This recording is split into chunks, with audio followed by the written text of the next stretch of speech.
Congratulations, Miss Fritton. You haven't changed. Paloma, God, you've done all right, haven't you? Remember when you came to my old flat? Yes. To you, he's Oscar Wilde in The Happy Prince, George in My Best Friend's Wedding, or more recently, the fabulous Giorgio in Emily in Paris. He's voiced Prince Charming in the Shrek franchise, and his breakout role was in 1984 in Another Country. He's an acclaimed author and national treasure. He's outrageous, outspoken, and was out before it was cool and when it was quite difficult to be out. But to me, he was my headmistress in St Trinian's. He bought me a dinner when I had no money and promised that he would let me buy him dinner when I could afford it. I still haven't bought him dinner yet. That's Will true. you let me take you for dinner? Yes. It's Rupert Everett. Tell me, Rupert, what do you think you're most well known for? And actually, what would you like to be most well known for?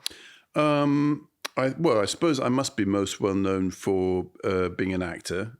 I mean, generally. And I would like to be, if I was kind of going to be dead tomorrow, I would like to be well known for, well, being an actor, but also I would love to be a kind of Samuel Pepys type person, that in 400 years when everyone's living on the Crab Nebula or something like that, they can find a book that I've written about something, and it'll be one of those books that you can think, oh, that's what happened then. That's how that was. Like so I a quite doorway like being into this age. a kind of a chronicler of our times, which I find mad, bad, and sad. Love how you did that. So that leads us nicely into, can you tell me a time that you've been mad? Mad means insane. So not angry for me. Insane, I feel my whole past to me, looking at it now from the standpoint of a 65-year-old, feels mad. I can't quite understand what made me do things, and looking at these things kind of objectively or subjectively from now, a lot of things I did seem quite mad. And one of the most weird things was my relationship with the punter. It was completely off-centre when I was young. I felt, working in the theatre, that they didn't really deserve me, I suppose. I don't know what I was thinking, because I behaved so badly on stage in plays all the time, just like I was as a school child. But as a school child, I can understand why I did it. I was a very shy boy. Then I went to school and I became completely different and became a show-off, and that was my way through. And I would always have like bits of fishing wire attached to books and have them move across the table, so all the boys would go and then the teacher wouldn't see, and then he'd see and then get furious at me and I'd be chucked out. And somehow I didn't get over that for when I got into a serious career in the theatre, for example. And I was always playing practical jokes and things that were funny, but they brought shows to a standstill. And what left the rest of the cast also no, a bit on in the hysterics, because all back I foot? wanted to do was to make, my friends in the cast laugh, but at the cost of the audience and the play and my raison d'etre, which was to be an actor. It was very peculiar. And looking at that, I find it's quite mad.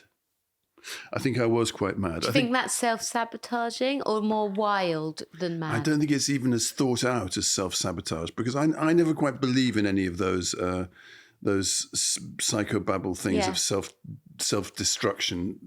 I think it was two things. First of all, becoming successful is quite a heady wine to drink. And then also it was right at the beginning of AIDS. And you didn't really know at the beginning of AIDS if you had it. You couldn't tell until about, I think, 1988. So everyone who felt they might have been around it was rather like a cartoon character that had gone off the edge of a cliff and was going before dropping. And I think being in front of the camera was a very peculiar thing, because I would wake up and have dreams at night of people going, "What's that on your face, Rupert?" And then the whole thing coming out in the open as you were filming a take or something. But still, it doesn't really make me understand what it was in me that didn't respect. And maybe this is being more conservative, like you said, as you get older, because now, I realize I do respect the punter who pays 60 quid, 80 quid, 100 quid to come and see me in a play. I wouldn't dream of not trying to do my absolute 100% best. I would never go out now on a bender on a work night, for example. But then it just was, I suppose I had a kind of upper class. I lived on the King's Road during the punk period, and the working classes were punks on the street, and the upper classes were junkies in the kind of neighboring mansions. And I think I caught a kind of weird version of punkishness, which I never really managed to shake off until it was too late, because I really damaged my relationship with the business. Do you think youth gives you a complacency that maybe the closer, or the more you recognise your mortality, the less complacent you become, or something? Yeah, I think when you're young, you always think it's open-ended anyway, so you can turn it all around next week, or you could change at the drop of a hat, and then suddenly you're 60, because it happened. And then you're like, oh, I actually really need these punters, and I really respect the fact they're still coming to watch me. Yes, completely, and feeling ashamed at all the awful things. I used to do awful things to the punters as well. Well, I remember one couple wrote me a letter saying they couldn't hear my performance. And I was I was stoned, apart from anything else. And I wrote a letter saying, so sorry to hear about your problem with the audibility of my performance. Please accept my heartfelt apologies. And I turned over the page and I cut off a wedge of my pubes and I sellotaped them to the other side and said, and these few pubic hairs in the hope of... and I just don't know. I mean, it was quite funny. But it is mad, and it's so mad. Wonderful, though. It's so wonderful. I should have worked on my audibility. And people would say sometimes, because I was getting, and the other thing I had a kind of pretensions to be, I don't know, Sean Penn or something on stage. So I was kind of talking really quietly like this in the play. And people would say, speak up, from the back of the stalls and things like that. And I would almost go, up yours. I had the opposite. I used to do singing in like dinner and dance rooms, and then people would be eating dinner and come up to the stage and say, excuse me, do you mind just keeping it down? Noise down, because we can't talk and eat at the same time. Oh, well, you see the opposite and sides I'd be of the like, spectrum. well, fuck off. You. Yeah. And then I'd stand on their table. No, but at least you were giving it your all. You were giving it your all. That's what you. I wasn't giving it. I was fucking with them. But it's a different manifestation of the same rage, I think. I guess. Because I would stand on the table and kick their food and step in it and stuff like that and be like, yeah, now I'm in the control seat. Yeah, but I would have liked to see that. I wouldn't like to have seen me mumbling on stage to an 800-seat theatre. And then when someone dared say speak up from the back, getting even quieter. No, I don't understand that. I don't understand what was the kind of connections in my brain that made it feel all right. That's the thing. So that's my madness, I think. Is madness a freedom? No, not really. I think it becomes another prison. Really, everything is likely to turn into a prison, and the prison for me was that madness lived with me for years and years and years afterwards, and especially in a kind of in a world like British show business, which it was at that point. I don't really know what it's like now, but it was very militaristic in the 70s, 80s. It was kind of lefty, lovey, but very organized, and everyone knew their position in the hierarchy. And so it took me years to kind of get over that reputation, that madness, and I regret that in a way. And I also regret, damaging, very damaging. And I also regret, because I am quite good in the theatre, I also regret not trying harder and doing more and thinking. Well, we're not talking about regrets, but madness. I find that was a mad period. I think my 20s were a very, very mad period. Is it mad not to conform to social expectations? Like if someone would say, for example, to you, would you like to go to dinner with us? And you say, actually, no, I don't really feel like it. And be like, she's so mad. It's like, right. I think I'm just saying how I feel, like a child would. Yeah, being honest. Maybe it's childlike. Well, you're not making it easier for people, because the easier way of saying I'd love to, but I'm I've heard you say that to me before. What? I'd love to be on meeting Tutankhamun. I'd love to, but I'm just actually otherwise engaged. No, I haven't ever said that to you. You're lying. Have you ever felt that you've been sane 1 second and then like a moment later or a while later you've lost your grip on that? With anger more than madness. I think anger is the thing that makes you lose your grip. And that can happen in a second on a perfectly nice walk. Some thought can come into your head, or my head, of slights mostly. I've got, a list of slights as long as an elephant's dick, that I can kind of access. But that's not really madness, I wouldn't say. That's just too much baggage of anger. And do you find it hard to let things go then? No, most of the time I find it fine to let things go, but then you never know. Things happen. If you're talking about from one moment to another, the weirdest things, I think the biggest changes for me from one moment to another is suddenly being in a perfectly good mood and then accessing something that made me angry, and then suddenly everything unravels and you start snapping at everyone, then something happens and that creates something, and then you're in a really bad kind of under a cartoon thundercloud. That's reassuring to me to hear you say that, because when that happens, I'm always questioning, is it me that's the mad, like made this happen, this mad anger, or is it the other person? Because I'm always worried, like, am I the narcissist or are they the narcissist? Well, both of you are probably. Everyone's a narcissist these days. Yeah, I mean, it's very common. That's very normal. That's wonderful normal. Word. It's great to be a narcissist. As the child of a narcissist, I was worried it was hereditary, and I'm convinced it is. I'm sure it is, actually. I'm sure it is, because you copied lots of things from your parents. When you talk about your childhood, you talk about being raised in a conservative, quite religious home. Do you think that some madness is healthy?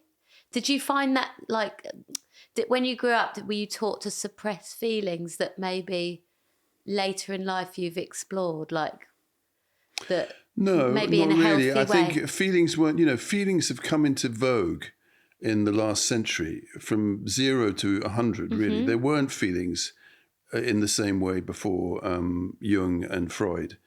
People didn't think it was their right, or they didn't think the next thing to do is to see how I feel. Just didn't. That's how you got people in armies to walk into battle and just be shot down, because they didn't really have the same feelings or access to them. Not access to them. It's just they didn't. Things were much more animal. They took pain so much easier. For example, imagine now someone getting their leg cut off with just a bit of whiskey. They'd die, actually. They'd have a heart attack and die. But somehow then people didn't. And I think some of them did. Some of them did. But feelings have become the kind of feelings and relationships have changed so much since the 20th century and since cinema and our expectations of ourselves and what we should be feeling and having feelings or being and asked. Emotions. We ask each other, though, don't we? Yeah, endlessly now. Yeah. And I now think they're slightly overrated. Because do you want to go back to basics? The people I admire most now, in a way, are very, very old people. I was staying in a hotel doing a film in Wales a couple of months ago, and there were all these tour buses full of kind of OAP Yorkshire people, really amazing, really tough.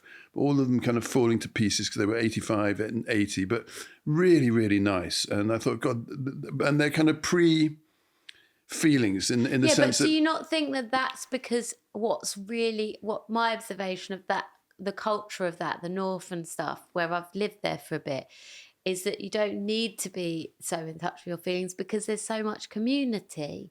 Possibly. So, like, you have your neighbour come in and say, can I borrow some? Yeah, or, possibly. I'm just going to pop in, like, my best friend's from Liverpool. No, I think that's a really good point. And she pops in, her mum pops into everyone on the street just to check if they're all right, check if they need anything. Mm-hmm. And that's quite a reassuring presence. I think that's a good thing too. But also, like, an appreciation of just the presence of a person rather than a person asking them loads of questions. Mm-hmm. Like, you can imagine like someone's voice in your head saying, well, what's great? I ask my mum sometimes, what about her relationship? And she's like, well, he's still around. Well, I think that's true. It's like lower your expectations, just a presence. Or not even lower them. Maybe it goes up, because I think the best way of attacking a relationship is imagining your two dogs in a basket. Because I have two dogs, and they're so interesting to watch. They really are together, but they don't communicate and they don't have feelings, because sometimes one tries to play with the other one and the other one says fuck off. But the one who's been rejected doesn't go into the whole numbers that we go, oh my God, what's he thinking of me at the moment? I don't know. Something's gone wrong here and I've got to go and ask somebody else about it. Woof, woof, woof. They just get on with it. And I think a little lick at night on the bum and then, it keeps the doctor away. I'd love a bum lick every night. I know, and that's it. That's enough. That's rimming, people.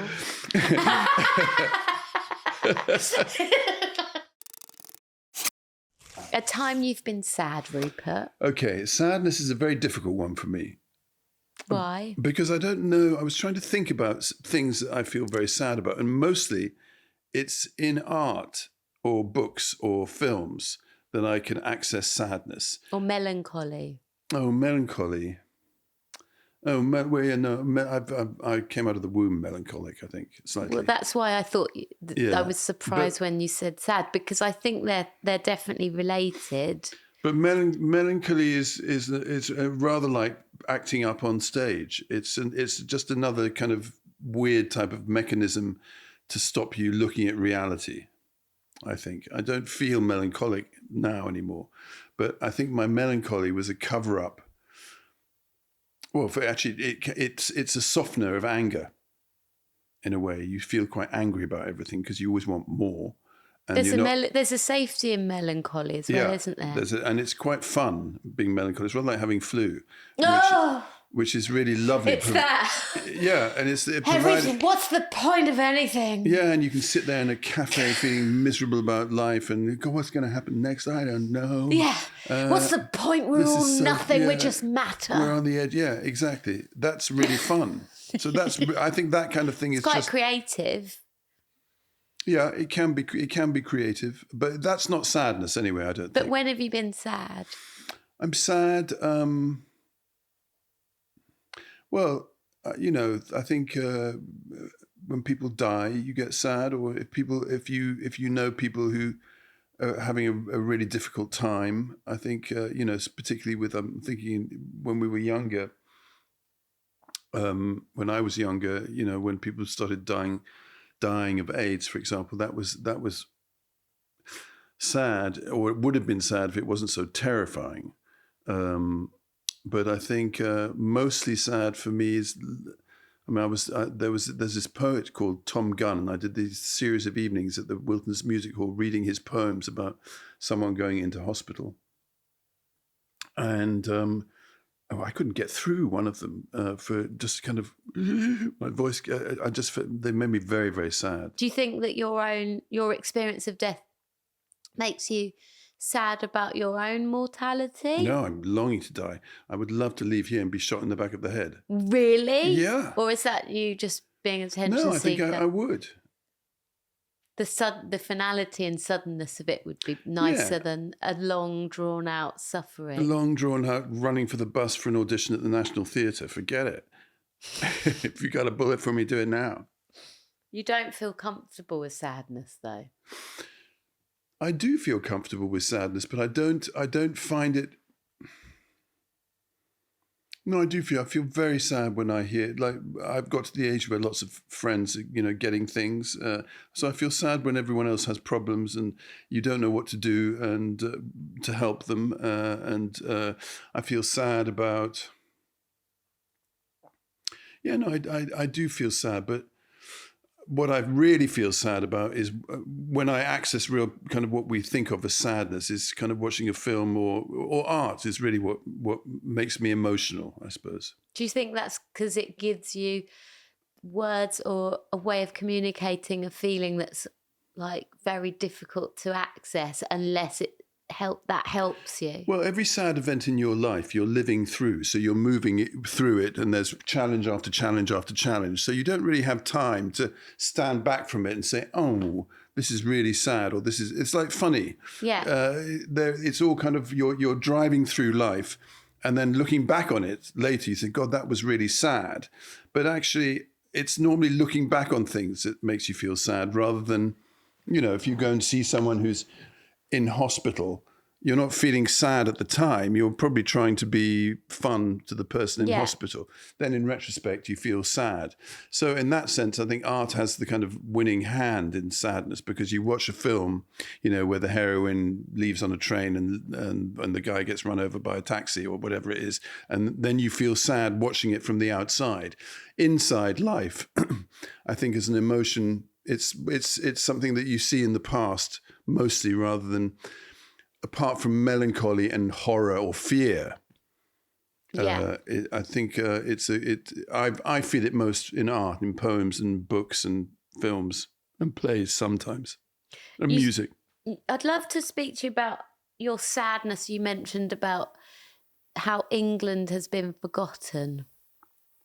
Oh, I think I feel sad. Well, I suppose this is a thing that happens with age too, and this is what you were saying also about, you do end up, or at least I've ended up, becoming more conservative as I've got older, because I look back on the time, for example, this town, when I first came to it in the 1970s, which was a very kind of rough and tumble place, and sexuality that no one really thought of in the same way. And being gay, for example, in the old days, in the 70s, was quite a magical thing, just considering it was only just legalized. But if you went to any of the places, I loved being a leather queen right from an early age. And there was this bar in Earl's Court called the Coalhern. And in it was ageless, classless, and raceless, weirdly enough. And because the gay scene was so small, anybody who had the faintest proclivity went to there was only a few places to go. So you could find, a duke chatting with a plumber who was then going to go off and beat him up, very satisfactorily. Consensually. And you found it was, and you counted also just for daring to go in there, because it was you still kind of felt afraid, especially if you were young, that people would see you going in. And so I miss that in a way. I miss the eccentricity of the post-war kind of blitz mentality, and the tough way that everyone had to live before there was heating in every single room. Most people lived, when I was a kid, with one warm room, and everything else was just icicles. And that's the Englishness you're sad about losing. It's not being cold for the sake of being cold. It's just it produced a rather robust, rough and ready type. Tell me a time you've been bad. What does bad mean? Well, that's up to you. You're a religious man, or you were. I don't know about being bad. In religious sense, I guess it's bad means going against morality. Or what's your definition of morality? Yeah. Well, there are certain... I answer this interestingly because I've had an opposite experience to you. I was raised by a vehemently atheist person who was so atheist that was almost a religion, to the point where, just for example, I'd be like, well, when I'm older, I want to go to heaven. And my mum would just be like, it doesn't exist. Yeah, you go into the soil and that's it. And you might, if you're lucky, help other things to grow out of that soil. And why isn't that enough for you? Why is your ego so big that you want to be better than just helping a plant grow? So that's how I was raised. I also, raised as an atheist, have a strong sense of my morality, because I guess what bad means to me is the things that I might do that make me feel like bad, or make me feel that I've affected another person negatively. Badly. And that might be my definition of bad because of that, rather than being told the 10 commandments. Like people say, for example, well, the 10 commandments great to guide us. And I say, well, I know that I don't want to murder someone because I'd feel awful about it. Or I know that I don't want to sleep with someone's else's wife or husband because I just would damage their lives. And why would I want that responsibility? So that's my personal idea of badness. But I guess bad comes in many forms. Yeah, I don't know. I agree about all those things, and I suppose in a way, the things that I can think of most, words and actions can be cheap to you while you're doing them, and you can find reasons for doing things that are either bitchy or manipulative or destructive to other people.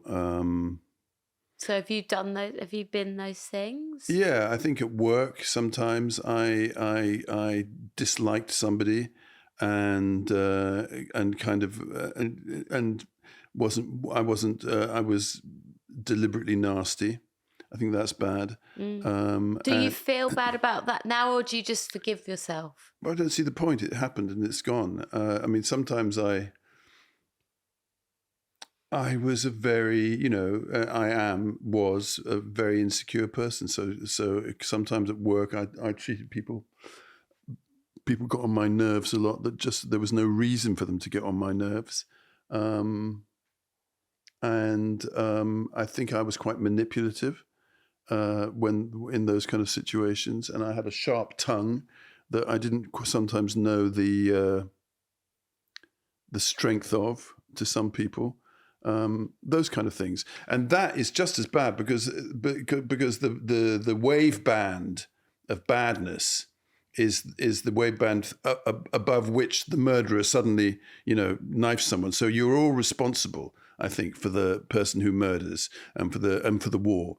In a way, the wavelength of badness or evil or nastiness or negativity is what creates the big negative moments. Like a football match, you're passing kind the of ball. It passes on, and there's someone goes too far in it, and if you had a kind of a godlike camera to follow a kind of bad thought through as it kind of passed through, ricocheted through a little group onto another group, and someone getting on the bus being really nasty to someone else, and then someone else going home and then killing someone, you could probably the consequences you could of follow your bit. the cause and effect of everybody's action. Yeah. And that's what they say in Buddhism, that cause and effect is so gigantic you can't even begin to, because it basically starts off with two tetchy dinosaurs, and then and the cause and effect goes on and on and on, and ends up in the war in Gaza.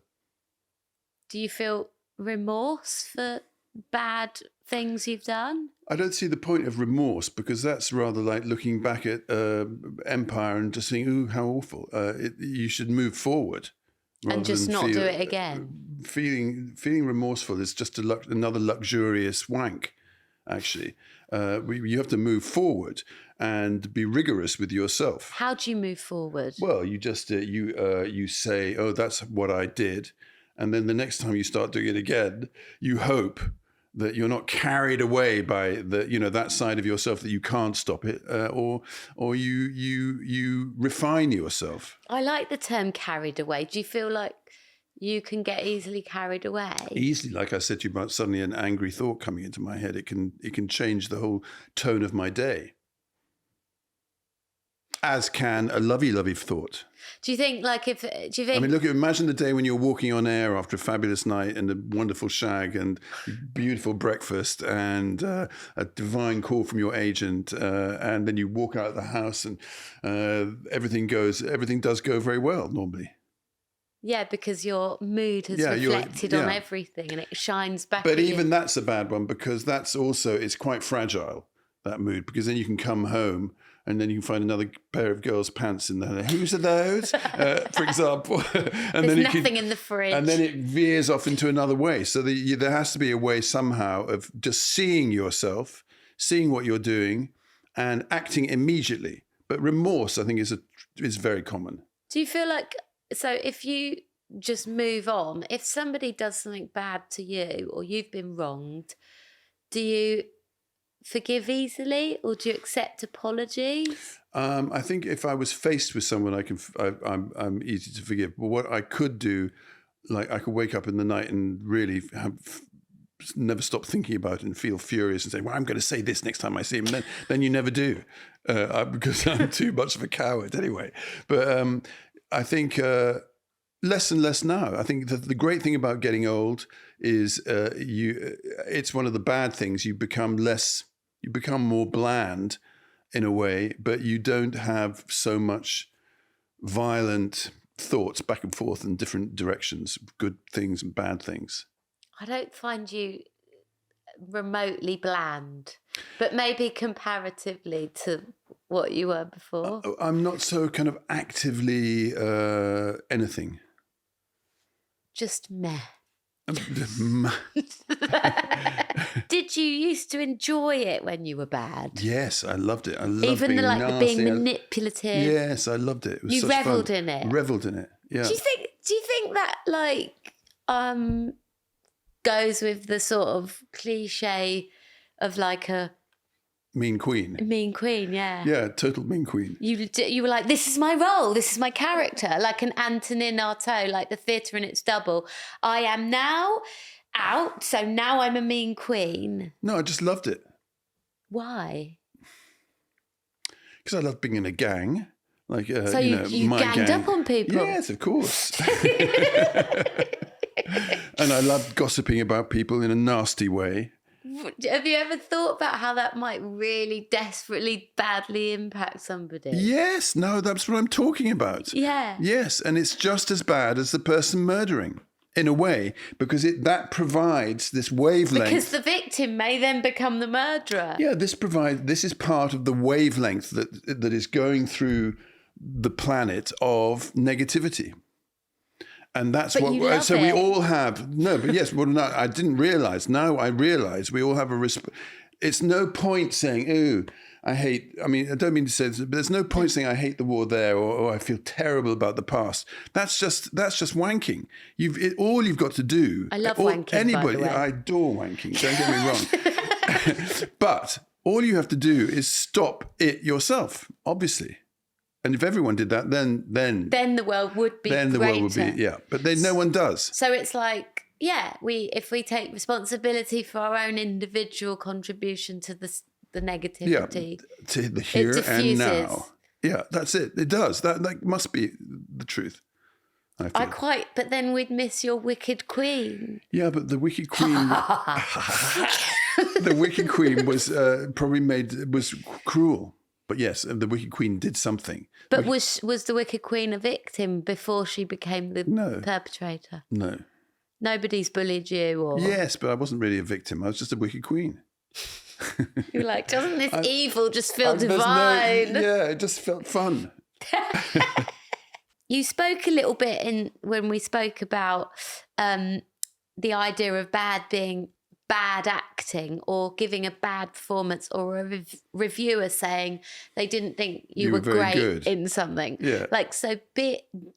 First of all, did you agree with any of your bad reviews? Yes. And have you ever disagreed with any of your bad reviews? Like I thought I was brilliant.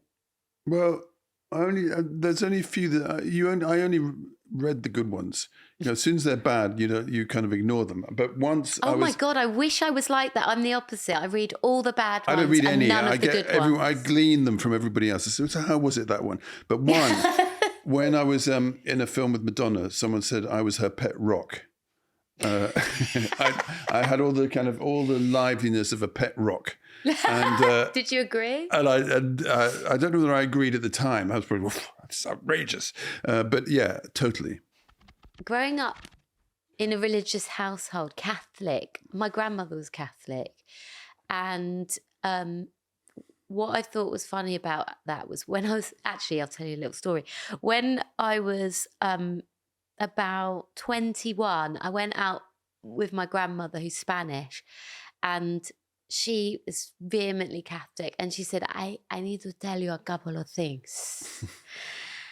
When you meet a man you love, you're going to have sexual intercourse with him, but only because you love him after you get married. And I was like, listening to her talk about this for a while, she was like, it's a beautiful thing. You will have the children together. Have you met someone you want? Have you met someone you like?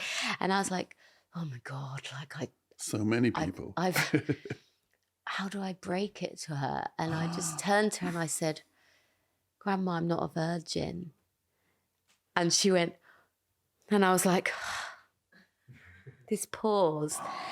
And she went, oh, darling, you are a woman now. I'm so proud of you. I was like, oh my goodness, the Catholicism was just immediately abandoned for the fact and celebrated, made me feel amazing about the fact that in Catholic eyes I was You should play a Spanish person. You're very good. Thank you, darling. Very, very good. So my experience of Catholicism, I guess, was Catholic light, because what I thought was these huge guilty things, she was just like quite blasé about it, really.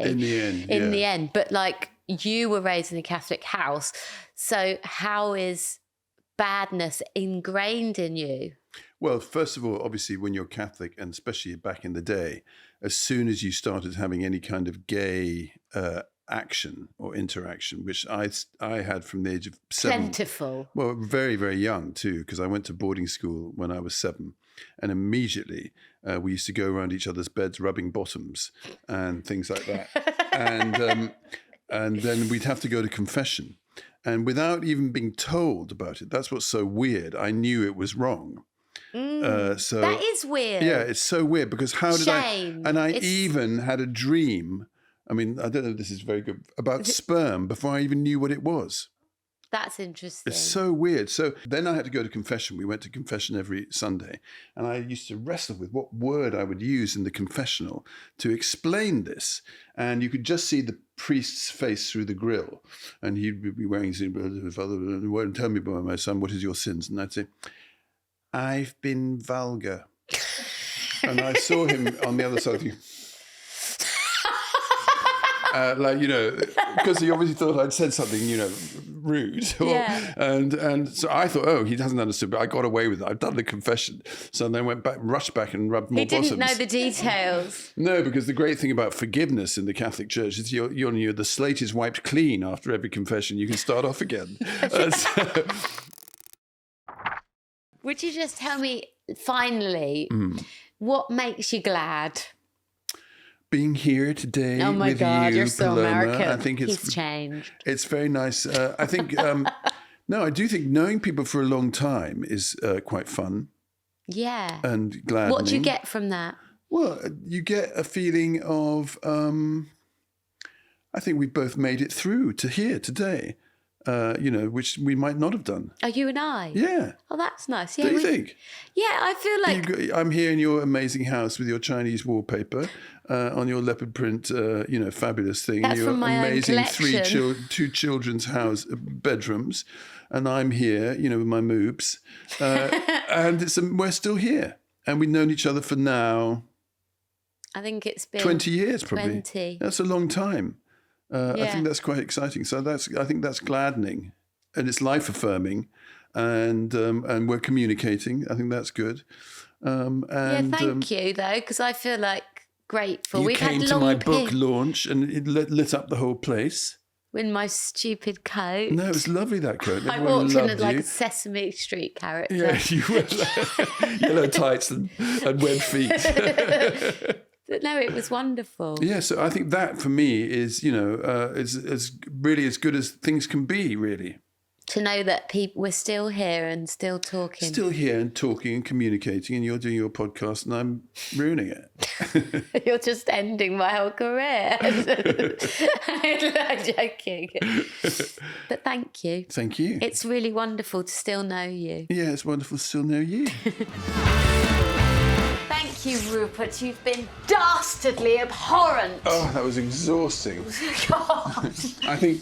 I've learnt absolutely nothing as usual. Yeah, me too. I see you, bitch. I see you. Okay, I'll see you later. Thank you so much, Paloma. Thank you. When are we having the dinner? You're your wonderful. dinner? Yeah, I'll invite you for dinner. Okay, I owe where are we you. going? Nando's. Bye-bye.